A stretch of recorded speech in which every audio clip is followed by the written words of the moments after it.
आप सभी का एनसीईआरटी सीरीज़ में स्वागत है। जैसा कि पिछले 3 लेक्चर में हम लोगों ने पढ़ा और ख़ास करके हम लोगों ने जो पढ़ा था वो क्या था, फिजिकल ज्योग्राफी अर्थात भौतिक भूगोल। लेकिन भौतिक भूगोल या कोई भी हम अध्ययन करते हैं किसके लिए? मानव की बेहतरी के लिए, इंसान की बेहतरी के लिए, कि इंसान पृथ्वी को जितना अच्छी तरह से समझ पाएगा उतना ही उसको अच्छी तरह से बना पाएगा। तो इसी को ध्यान में रखते हुए आज हम लोग जो जिक्र करेंगे वो 12वीं क्लास की एनसीईआरटी बुक मानव भूगोल के मूल सिद्धांत, अर्थात इससे पहले हम लोगों ने देखा था भौतिक भूगोल के मूल सिद्धांत, अब यह है मानव भूगोल के मूल सिद्धांत यानी ह्यूमन ज्योग्राफी आपका। और इसमें जो हम पढ़ेंगे वो आपका मानव विकास, ह्यूमन डेवलपमेंट क्या होता है, क्योंकि जो भी हम अध्ययन करते हैं, जिस चीज़ के भी हम अध्ययन करते हैं वो ह्यूमन के, मानव के विकास के लिए ही होता है। तो ये आपका एनसीईआरटी का जो क्लास 12th है अर्थात 12वीं क्लास की 4था अध्याय यानी 4th चैप्टर है। इसमें मानव विकास के बारे में जिक्र किया गया है।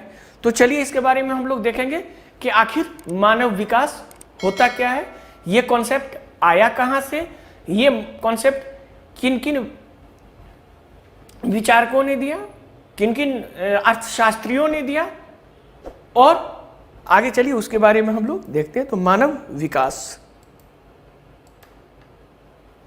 तो मनुष्य जो महान चीजें हासिल कर सकता है, जैसे कि हमने स्टडी की बहुत सारी चीजें, और वो अपने सीमित जीवन, क्योंकि आप जानते हैं कि एक मनुष्य की कितनी जीवन होती है, तो वो प्राप्त करता है, उसके बीच अंतर वास्तव में उल्लेखनीय है। सपोज आप बहुत सारी चीज सोच रहे हैं कि चलो हमको आईएएस बनना है, बहुत बड़ा चीज बनना है, डीएम बनना है, उससे आगे तक जाना है, ठीक है।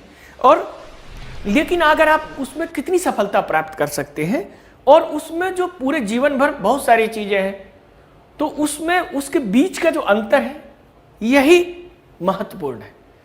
कि हमने चाहा चलो आईएएस बनना, आईएएस नहीं बन ले, पीसीएस निकाल लिया या अदर कोई चीज निकाल ली, तो आपको लगा कि थोड़ी संतुष्टि तो मिली।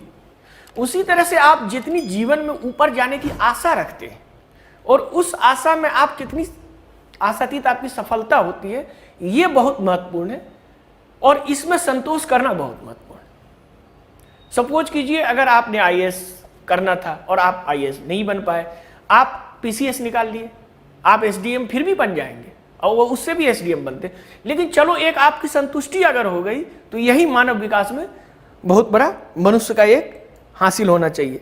ये कथन जो था ये अमर्त्य सेन द्वारा दिया गया था, जानते हैं अमर्त्य सेन के। उसके बाद जो लोग हैं, जैसे कि हमने कहा कि लोग जो है ये सारी विकास की चीजें हैं, सोना, हीरा, गोल्ड, जो भी हम खान खनिज निकालते हैं वही वो किसके लिए होता है? ह्यूमन के लिए होता है, मानव के लिए होता है, हमारे विकास के लिए होता है। तो यही जो है तो ये समझने की जरूरत है कि जब हम राष्ट्र राष्ट्र चिल्लाते रहते हैं तो हम राष्ट्र किसकी बात करते हैं? राष्ट्र के लोग की बात करते हैं। अगर राष्ट्र का लोग ही भूख से मर रहा हो तो वैसा क्या राष्ट्र, उस राष्ट्र का क्या फायदा? यही विचार इन लोगों ने दिया था और इन लोगों ने कहा लोग राष्ट्रों की असली संपत्ति है, जो लोग उसमें वही असली संपत्ति है।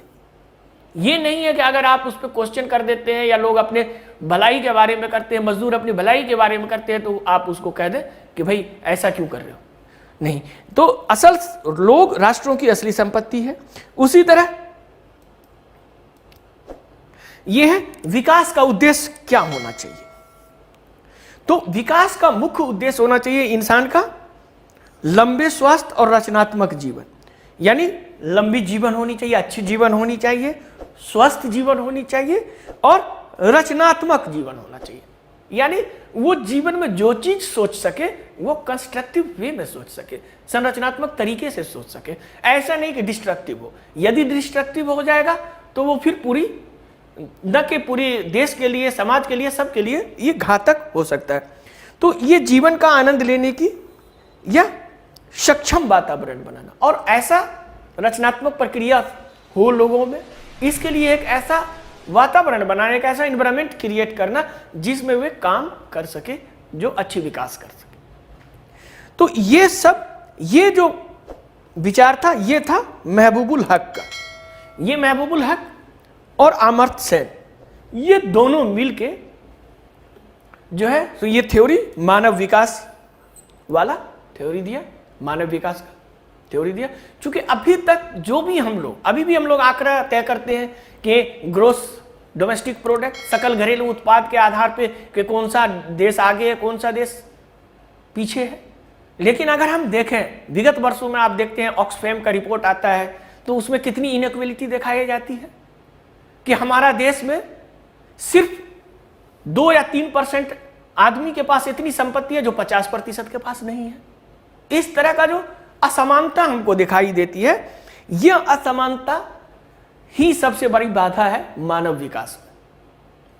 तो ये मानव विकास तो ये महबूबुल हक और अमर्त्य सेन ने दिया था, और ये बहुत महत्वपूर्ण है खास करके यूपीएससी के संदर्भ में। आपको पता है 2019 का जो पीटी हुआ था उसमें भी इससे क्वेश्चन पूछा गया था। तो ये लगभग आप समझिए जो मानव विकास है इसको अल्टरनेट या तो ज्योग्राफी के हिसाब से पूछ सकता है कि ये थ्योरी किसने दिया था, या ये कथन आपको डायरेक्ट सीधे दे देगा कि उपरोक्त कथनों पे विचार करें, ये कथन किसका था, अमर्त्य सेन का था, महबूबुल हक का था, ये ऊपर वाला तो ऊपर वाला अमर्त्य सेन का है। फिर नीचे लोग राष्ट्रों की संपत्ति है, यह कथन किसका था। उसी तरह से आपको यह भी पूछा जा सकता है कि विकास का उद्देश्य है क्या, मानव विकास अगर हम करें तो विकास का उद्देश्य है क्या, क्या सिर्फ इकोनॉमिक ग्रोथ, सिर्फ आर्थिक विकास? नहीं, आर्थिक विकास नहीं है। अगर आर्थिक विकास सिर्फ चंद लोगों का है तो वैसी विकास से कोई भी देश खुशहाल नहीं होता है। और इस संबंध में बार बार आप देखते हैं, जब आप करंट अफेयर्स देखते हैं जो समसामयिकी की चर्चा करते हैं तो उसमें देखते हैं तो या तो समसामयिकी या ज्योग्राफी से आपको ये हर साल इससे क्वेश्चन आना ही आना होता है कि ह्यूमन डेवलपमेंट इंडेक्स से क्या क्वेश्चन आ सकता है, उसमें किसका रैंकिंग क्या रहा, ये तो आपको आएगा ही आएगा। उसके साथ साथ इसका जो बेसिक चीज है जो आपको एनसीईआरटी में भी मिलेगा, तो ये आपको बेसिक चीज समझना सबसे ज्यादा जरूरी है। तो चलिए आगे देखते हैं कि ये मानव विकास होता क्या है, इसको किस तरह से हम लोग परिभाषित कर सकते हैं। तो मानव विकास लोगों की स्वतंत्रता एवं अवसरों को बढ़ाने का, यानी उसकी फ्रीडम भी होनी चाहिए और उसको अपॉर्चुनिटी भी मिलनी चाहिए जिसमें उसका वेलफेयर हो सके, सुधार की प्रक्रिया के रूप में परिभाषित किया जाता कि उसके मानव विकास को लोगों की स्वतंत्रता, अवसरों को बढ़ाने तथा उनके कल्याण में सुधार की प्रक्रिया, यानी किस तरह से उसका लाइफ बेहतर हो, इसके रूप में परिभाषित किया जाता है मानव विकास। तो मानव विकास की अवधारणा जैसे हमने बताया था अर्थशास्त्री महबूबुल हक द्वारा दी गई। उनका मानना था कि सकल घरेलू उत्पाद, जिसको हम लोग बताएं ग्रोस डोमेस्टिक प्रोडक्ट जीडीपी, सामान्य रूप से उपयोग किए जाने वाला कल्याण के पर्याय के रूप में मानने में असफल रहा है। आप देखें तो जो सबसे ज्यादा जीडीपी ग्रोस डोमेस्टिक प्रोडक्ट जिसकी होती है, ये जरूरी नहीं है कि वो देश सबसे खुशहाल हो, ये जरूरी नहीं है कि उस देश का हर नागरिक अच्छी जीवन जी रहा हो।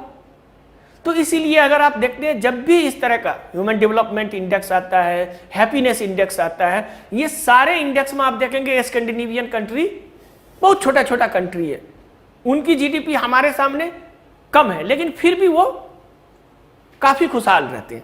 तो उसका क्या कारण है?